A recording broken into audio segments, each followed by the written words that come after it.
I'm Martha McCallum. So the last time we saw the rate this low, that would be January of 2009, right back when President Obama took office. The Labor Department says of these numbers that employers added only 114,000 jobs over the course of that month.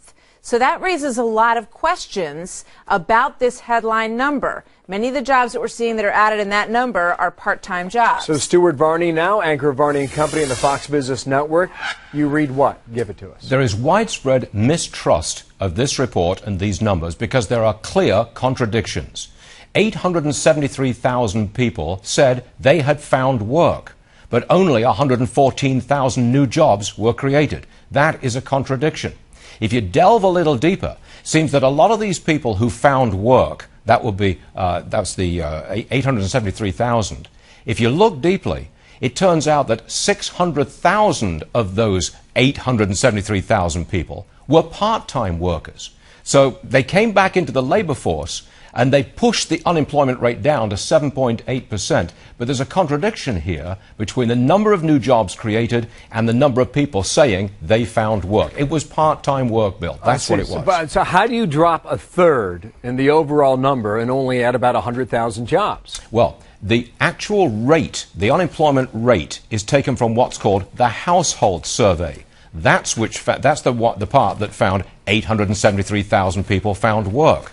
The payroll survey, which is also part of the jobs report, that's the one that showed 114,000 new jobs. That's it. So there's a contradiction between one side of the survey and the other side, producing this anomaly, a sharp drop in the unemployment rate, but a very minuscule number of new jobs created. I see. Okay, now I want to get to GDP growth, 1.3%, right? Yep. That's still where we're growing right now. Yep. And the underemployed, when you put all these numbers together for the people who are out of work or are working for jobs that perhaps they took for a lower salary, that's still staggering. That's still about 23 million? 14% is the number.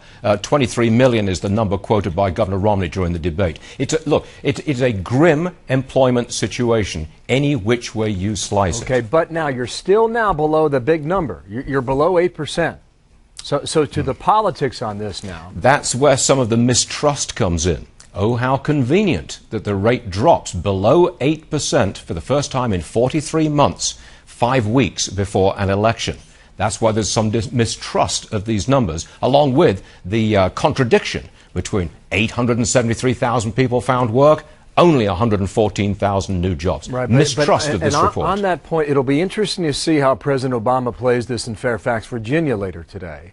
And also how Mitt Romney responds. He's also in Virginia, southwestern part of the state, and also in Florida today. I suspect that the president will play it big and saying we're going in the right direction. Look at this, 7.8%. How Governor Romney will respond, I don't know. All right, Stuart, thank you. See you at 9:20 FBN. Okay, Stuart, thank you for that. Debates are coming up, too. This will pop up yet again, Martha. Of course it will. So let's get you some context here on all of this. Back in December of 2007, when the recession began, the unemployment rate was 5%. In October of 2009, that's the peak that you see on this chart, that's 10% unemployment rate in the country. Economists say that a healthy U.S. economy would have a jobless rate of about 6%. That's shown by the yellow line that you see across the chart there. Today's report shows that unemployment rate dropped but stayed well above the mark of a healthy economy. And so much of this comes to people, how they feel about how they're doing right now. Quick check, too, also on, on the health of the economy and how things are going. So we're going to check out that throughout the morning here. At 4 minutes.